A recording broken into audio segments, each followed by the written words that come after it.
Greetings. I am Marcus Aurelius, once Emperor of Rome, and a humble student of philosophy. What you are about to hear are my meditations, thoughts penned not for fame or acclaim, but as exercises in self-discipline, reminders of how to live rightly in a chaotic world. The translation you will hear today is by Boulton and David Widger, offering these reflections in a form accessible to modern ears. Before we begin, understand this. Book 1 of my meditations is unlike the others. It is a record of gratitude. Here I honor those who shaped my character, family, teachers, mentors, by reflecting on the virtues they imparted to me. It is a catalogue not of philosophy abstracted, but of philosophy lived. I was born in the year 121 after Christ, into a noble Roman family. Adopted by Emperor Antoninus Pius, I was groomed in the arts of leadership and in the discipline of Stoic philosophy. Though crowned with power, I sought always to be a servant of reason, a ruler in accordance with nature's law, and a citizen of the greater cosmos. Now we begin Book 1, a tribute to those who formed the man I became.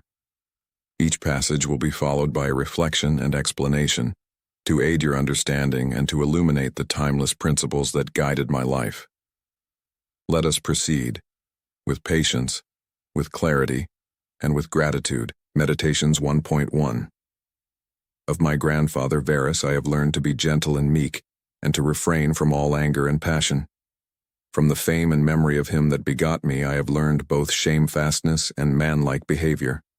Of my mother I have learned to be religious and bountiful, and to forbear not only to do but to intend any evil, to content myself with a spare diet, and to fly all such excess as is incidental to great wealth.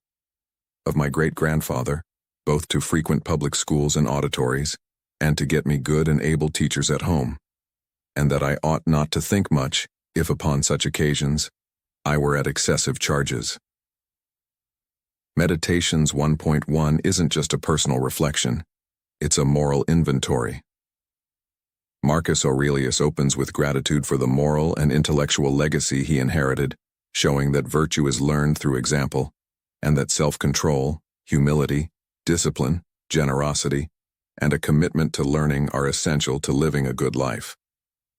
In Stoic terms, this passage shows that a life well lived depends not on external wealth or fame, but on the inner cultivation of him that brought me up not to be fondly addicted to either of the two great factions of the coursers in the circus called Persini and Veneti, nor in the amphitheater partially to favor any of the gladiators or fencers as either the Parmulari or the Secutores.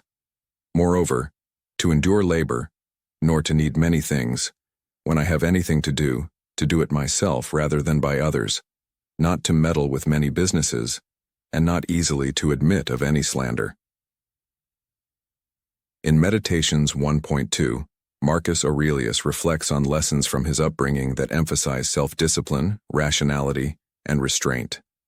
He was taught not to become emotionally invested in popular spectacles like chariot races or gladiator games, avoiding the tribalism and distraction they foster. Instead, he learned to value hard work, simplicity, and self-reliance, to do tasks himself rather than delegate, to avoid overcommitting, and to be slow to believe in slander or gossip.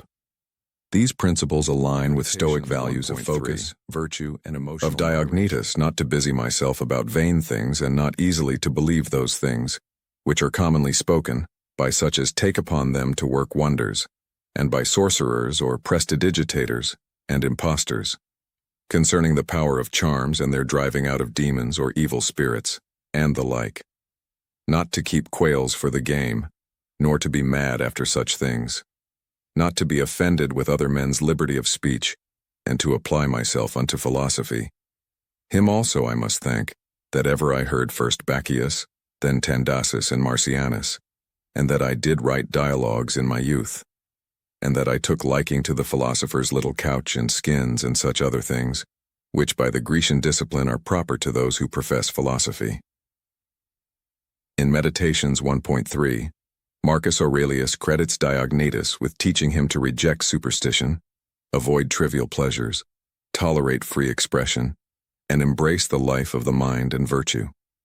He expresses deep gratitude for being set on a path of rationality, simplicity, and philosophical inquiry from a young age. This passage shows Marcus's early grounding in Stoicism and the disciplined life it promotes. To Rusticus I am beholding, that I first entered into the conceit that my life wanted some redress and cure, and then, that I did not fall into the ambition of ordinary sophists, either to write tracts concerning the common theorems or to exhort men unto virtue and the study of philosophy by public orations, as also that I never by way of ostentation did affect to show myself an active, able man for any kind of bodily exercises, and that I gave over the study of rhetoric and poetry, and of elegant neat language, that I did not use to walk about the house in my long robe, nor to do any such things. Moreover, I learned of him to write letters without any affectation or curiosity, such as that was, which by him was written to my mother from Sinuessa, and to be easy and ready to be reconciled, and well pleased again with them that had offended me, as soon as any of them would be content to seek unto me again, to read with diligence, not to rest satisfied with a light and superficial knowledge, nor quickly to assent to things commonly spoken of, whom also I must thank that ever I lighted upon Epictetus his Hypomnemata, or moral commentaries and common factions, which also he gave me of his own.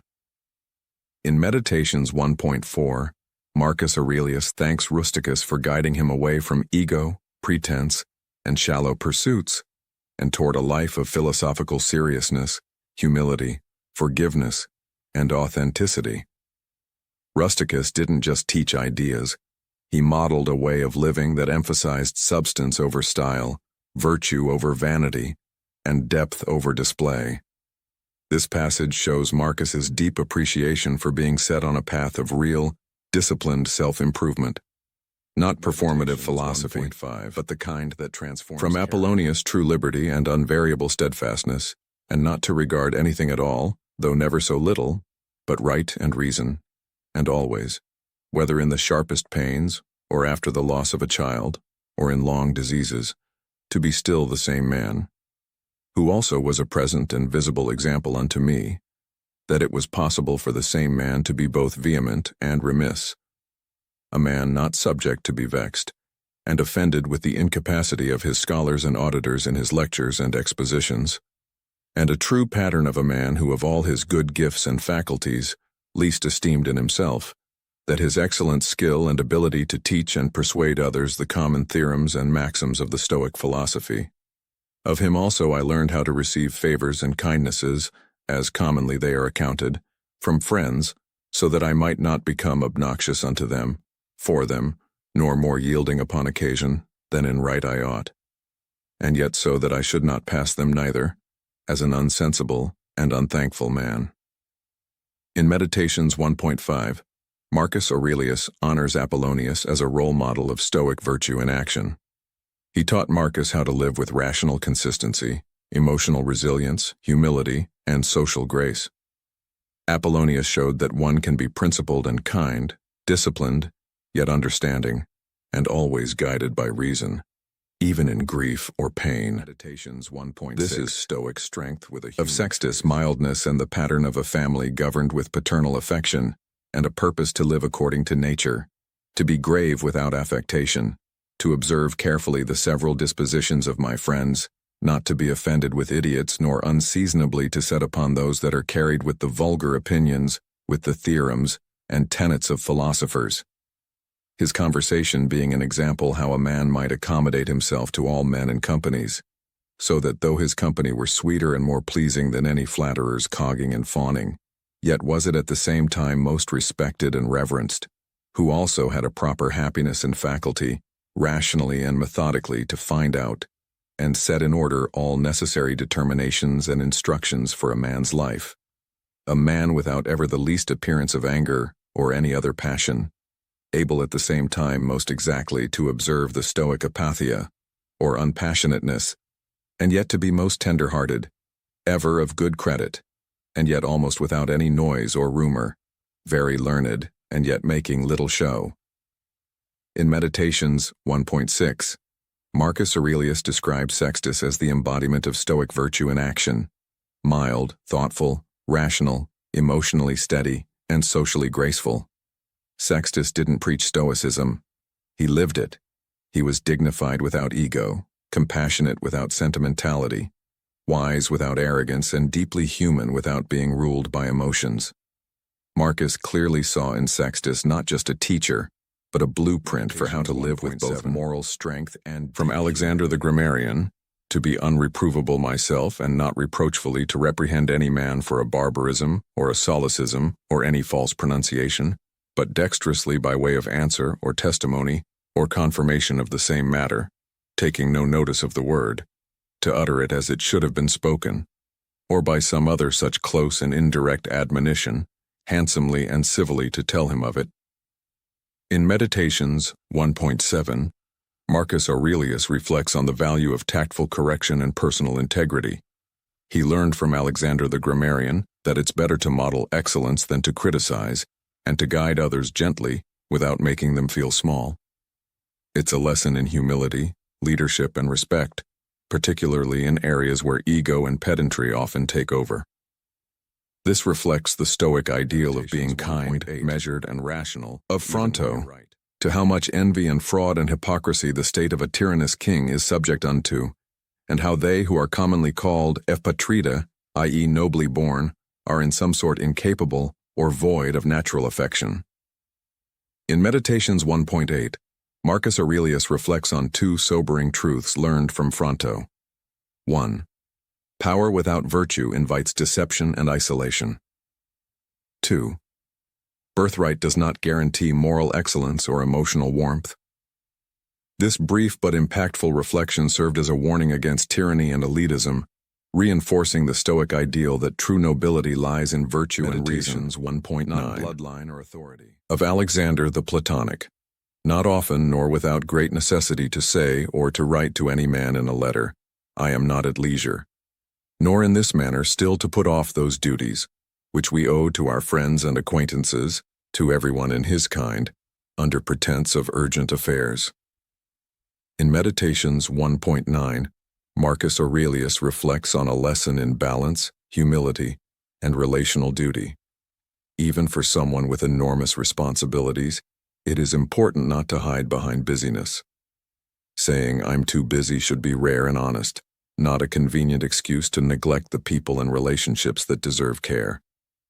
This is a call to be present, accessible, and mindful in how we treat others even when life is full. Of Catullus, not to contemn any friend's expostulation, though unjust, but to strive to reduce him to his former disposition, freely and heartily to speak well of all my masters upon any occasion, as it is reported of Domitius and Athenodotus, and to love my children with true affection.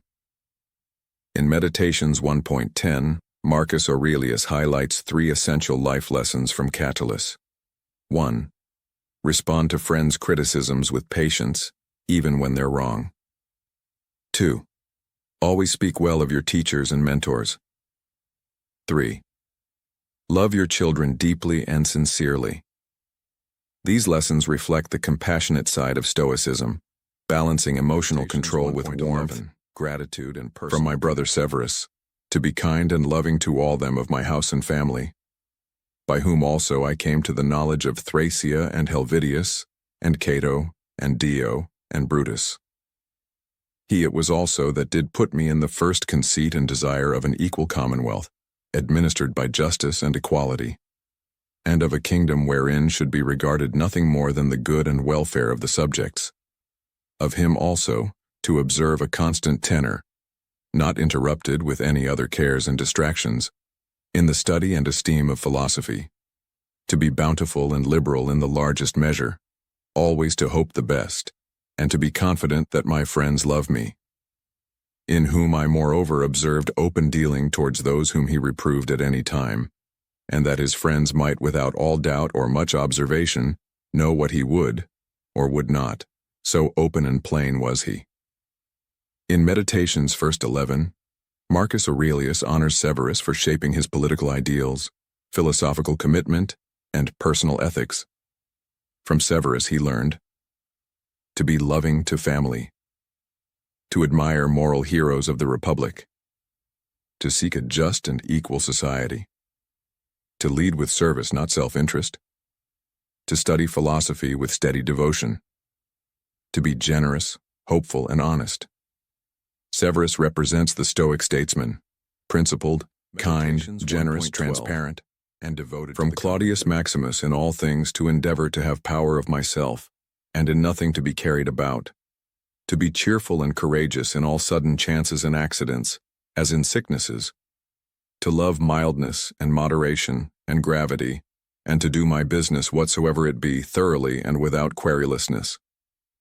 Whatsoever he said, all men believed him that as he spake, so he thought, and whatsoever he did, that he did it with a good intent. His manner was never to wonder at anything, never to be in haste, and yet never slow, nor to be perplexed or dejected, or at any time unseemly or excessively to laugh, nor to be angry or suspicious, but ever ready to do good, and to forgive, and to speak truth. And all this as one that seemed rather of himself to have been straight and right, than ever to have been rectified or redressed. Neither was there any man that ever thought himself undervalued by him, or that could find in his heart to think himself a better man than he. He would also be very pleasant and gracious. In Meditations 1.12, Marcus Aurelius describes Claudius Maximus as a living Stoic ideal, self-controlled, courageous, fair, trustworthy, humble, and kind. He faced hardship without complaint, treated others with respect, and lived with consistent integrity. Marcus saw in him not just teachings, but a fully embodied philosophy, a man who didn't just talk about virtue but lived it naturally. In my father, I observed his meekness, his constancy without wavering in those things, which after a due examination and deliberation he had determined.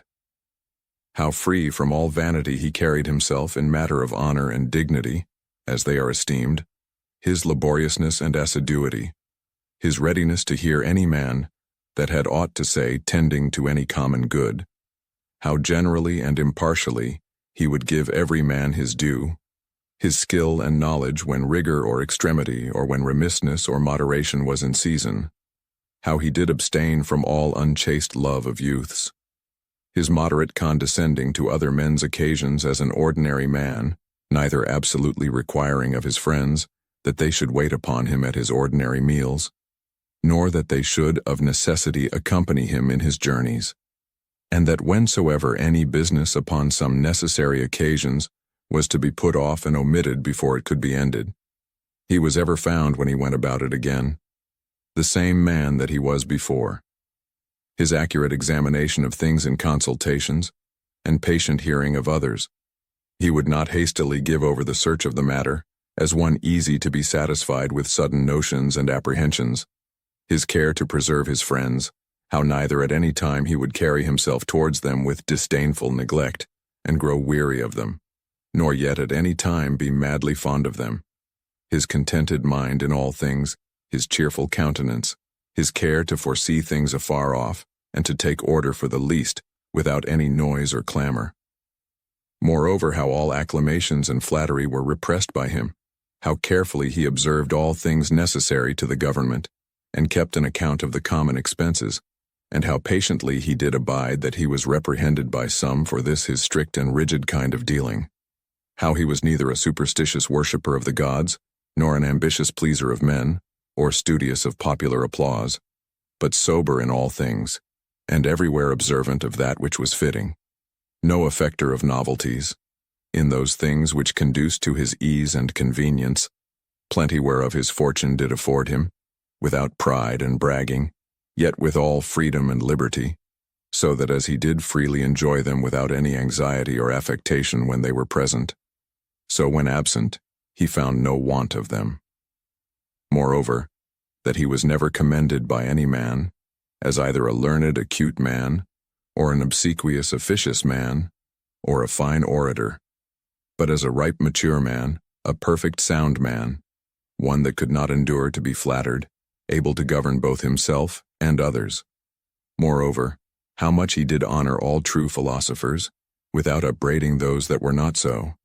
His sociableness, his gracious and delightful conversation, but never unto satiety, his care of his body within bounds and measure, not as one that desired to live long, or over-studious of neatness and elegancy, and yet not as one that did not regard it, so that through his own care and providence he seldom needed any inward physic or outward applications, but especially how ingeniously he would yield to any that had obtained any peculiar faculty, as either eloquence or the knowledge of the laws, or of ancient customs, or the like, and how he concurred with them in his best care and endeavor that every one of them might in his kind, for that wherein he excelled, be regarded and esteemed. And although he did all things carefully after the ancient customs of his forefathers, yet even of this was he not desirous that men should take notice, that he did imitate ancient customs. Again, how he was not easily moved and tossed up and down, but loved to be constant, both in the same places and businesses, and how after his great fits of headache, he would return fresh and vigorous to his wonted affairs. Again, that secrets he neither had many, nor often, and such only as concerned public matters, his discretion and moderation in exhibiting of the public sights and shows for the pleasure and pastime of the people, in public buildings, congeries and the like. In all these things, having a respect unto men only as men, and to the equity of the things themselves, and not unto the glory that might follow. Never wont to use the baths at unseasonable hours, no builder, never curious or solicitous, either about his meat, or about the workmanship or color of his clothes, or about anything that belonged to external beauty. In all his conversation, far from all inhumanity, all boldness and incivility, all greediness and impetuosity, never doing anything with such earnestness and intention that a man could say of him that he did sweat about it, but contrariwise, all things distinctly as at leisure, without trouble, orderly, soundly, and agreeably.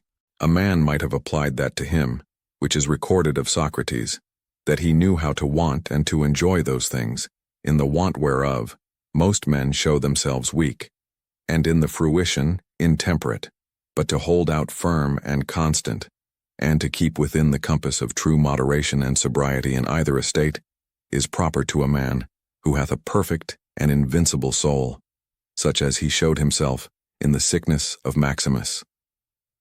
In Meditations 1.13, Marcus Aurelius provides a philosophical portrait of Antoninus Pius, praising him as a model of Stoic virtue in action, disciplined, just, humble, kind, rational, and unwavering. This is more than a tribute. It's Marcus's ideal of how a ruler, philosopher, and human being should live.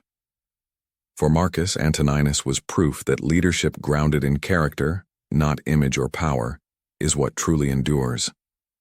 This passage is perhaps the clearest articulation in the entire book of the Stoic ideal, lived through action rather. From the gods I received that I had good grandfathers and parents, a good sister, good masters, good domestics, loving kinsmen, almost all that I have, and that I never through haste and rashness transgressed against any of them, notwithstanding that my disposition was such as that such a thing, if occasion had been, might very well have been committed by me, but that it was the mercy of the gods to prevent such a concurring of matters and occasions as might make me to incur this blame, that I was not long brought up by the concubine of my father, that I preserved the flower of my youth, that I took not upon me to be a man before my time, but rather put it off longer than I needed, that I lived under the government of my Lord and Father, who would take away from me all pride and vainglory, and reduce me to that conceit and opinion that it was not impossible for a prince to live in the court without a troop of guards and followers,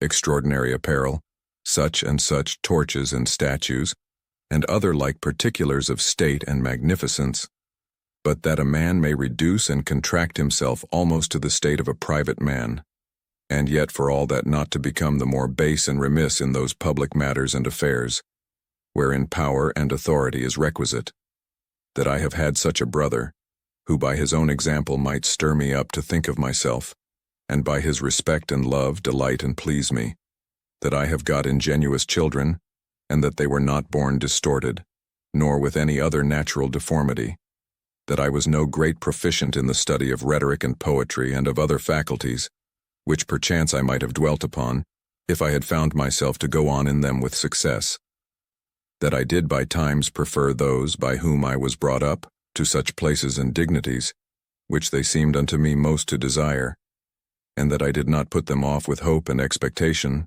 that since that they were yet but young, I would do the same hereafter. That I ever knew Apollonius and Rusticus and Maximus. That I have had occasion often and effectually to consider and meditate with myself, concerning that life which is according to nature, what the nature and manner of it is, so that as for the gods and such suggestions, helps and inspirations as might be expected from them, nothing did hinder, but that I might have begun long before to live according to nature, or that even now that I was not yet partaker and in present possession of that life, that I myself, in that I did not observe those inward motions and suggestions, yea, and almost plain and apparent instructions and admonitions of the gods, was the only cause of it, that my body in such a life hath been able to hold out so long, that I never had to do with Benedicta and Theodotus, yea, and afterwards when I fell into some fits of love, I was soon cured, that having been often displeased with Rusticus, I never did him anything for which afterwards I had occasion to repent, that it being so that my mother was to die young,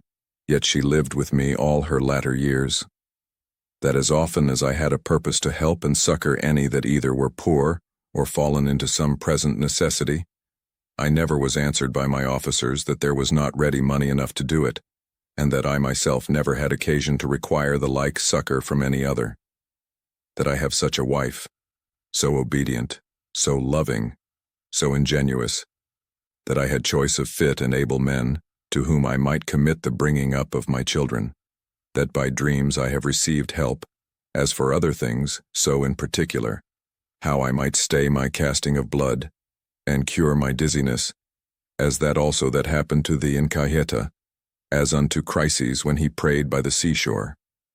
And when I did first apply myself to philosophy, that I did not fall into the hands of some sophists, or spent my time either in reading the manifold volumes of ordinary philosophers, nor in practicing myself in the solution of arguments and fallacies, nor dwelt upon the studies of the meteors and other natural curiosities. All these things without the assistance of the gods and fortune could not have been. In Meditations 1.14, Marcus Aurelius performs a deep inventory of gratitude, recognizing how much of his good fortune, protection, relationships, personal virtue, and philosophical development came from outside himself, from the gods, fortune, and circumstance. He shows profound humility. He doesn't credit himself for his good life, but thanks fate for placing him in the right situations and protecting him from pitfalls.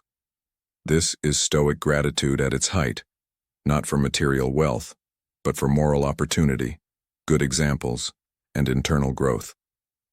It reflects a core Stoic principle, recognizing what is beyond our control and being thankful for it without arrogance or entitlement. In the country of the Quadi at Granua, these betimes in the morning say to thyself, this day I shalt have to do with an idle, curious man, with an unthankful man, a railer, a crafty, false, or an envious man, an unsociable, uncharitable man. All these ill qualities have happened unto them through ignorance of that which is truly good and truly bad. But I that understand the nature of that which is good, that it only is to be desired, and of that which is bad, that it only is truly odious and shameful, who know moreover that this transgressor, whosoever he be, is my kinsman, not by the same blood and seed, but by participation of the same reason, and of the same divine particle. How can I either be hurt by any of those, since it is not in their power to make me incur anything that is truly reproachful, or angry and ill-affected towards him, who by nature is so near unto me? For we are all born to be fellow workers, as the feet, the hands, and the eyelids, as the rows of the upper and under teeth. For such therefore to be in opposition is against nature. And what is it to chafe at, and to be averse from, but to be in opposition? In Meditations 1.15, Marcus Aurelius outlines a Stoic morning practice. Expect to meet difficult people. Understand that their faults come from ignorance, not true malice. Recognize that they are kin, sharing the same rational nature. And remember that their behavior can't truly harm you. To stay calm, patient, and cooperative is to live according to nature and reason, and to lose your temper is to betray your own higher self. This passage is a Stoic blueprint for resilience and compassion in the face of everyday frustration. Whatsoever I am is either flesh or life, or that which we commonly call the mistress and overruling part of man, reason. Away with thy books, suffer not thy mind any more to be distracted and carried to and fro, for it will not be. But as even now ready to die, think little of thy flesh, blood, bones, and a skin, a pretty piece of knit and twisted work, consisting of nerves, veins, and arteries. Think no more of it than so. And as for thy life, consider what it is, a wind, not one constant wind neither, but every moment of an hour let out and sucked in again. The third is thy ruling part. And here consider, thou art an old man, suffer not that excellent part to be brought in subjection, and to become slavish. Suffer it not to be drawn up and down with unreasonable and unsociable lusts and motions, as it were with wires and nerves. Suffer it not any more, either to repine at anything now present, or to fear and fly anything to come, which the destiny hath appointed thee. In Meditations 1.16, Marcus Aurelius gives himself a stern Stoic reminder. You are not your body. It is fragile and unimportant. You are not merely breath, life is transient. You are your reason. Your rational mind is your true self and must be kept strong, free, and virtuous. As death approaches, he urges himself to cast off distractions and focus only on what is essential, living wisely, rationally, and virtuously. This passage is a clear call to live with urgency, not wasting time, not fearing death, and not being enslaved by physical desires or worries, an embodiment of Stoic preparation for death and mastery over whatsoever proceeds from the gods immediately, that any man will grant totally depends from their divine providence. As for those things that are commonly said to happen by fortune, even those must be conceived to have dependence from nature, or from that first and general connection, and concatenation of all those things, which more apparently by the divine providence are administered and brought to pass. All things flow from thence. And whatsoever it is that is both necessary and conducing to the whole, part of which thou art, and whatsoever it is that is requisite and necessary for the preservation of the general, must of necessity for every particular nature be good and be hopeful. And as for the whole, it is preserved as by the perpetual mutation and conversion of the simple elements one into another, so also by the mutation and alteration of things mixed and compounded. Let these things suffice thee. Let them be always unto thee as thy general rules and precepts. As for thy thirst after books, away with it with all speed, that thou die not murmuring and complaining, but truly meek and well satisfied, and from thy heart thankful unto the gods. In Meditations 1.17, Marcus Aurelius reflects that everything, whether called fortune or fate, is governed by divine reason. All events, even those we resist, are necessary and good for the whole. Life and the universe are sustained through constant transformation.